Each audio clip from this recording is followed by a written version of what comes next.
আহমেদু নসুল্লাহ রাসুলহিল করিম আমাবাদ। সম্মানিত দর্শকবৃন্দ, আসসালামু আলাইকুম রহমতুল্লাহ বরকাত। আল্লাপাক সূরা শামসের বলেছেন সেই সামুদ জাতি প্রসঙ্গে, হযরত সালেহ আলাইহিস সালামকে সেই জাতিতে রাসূল হিসেবে পাঠিয়েছিলেন। তখন সেই জাতি হযরত সালেহ আলাইহিস সালামকে নবী হিসেবে মানতে রাজি হলেন না এবং প্রমাণ চাইলেন।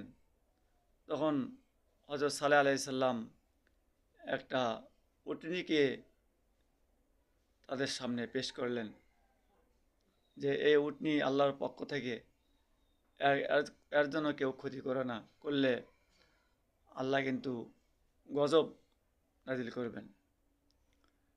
তার কথা অমান্য করে সে উটনীকে তারা মেরে ফেলল।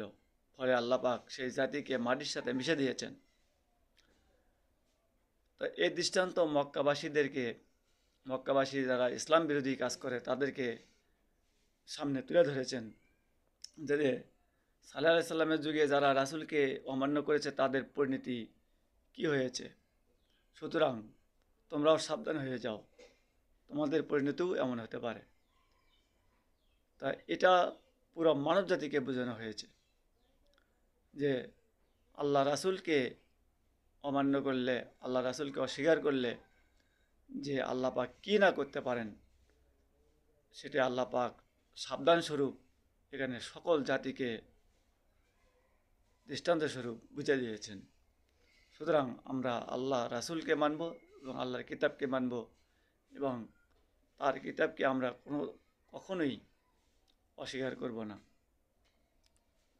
আশা করি বুঝতে পেরেছেন।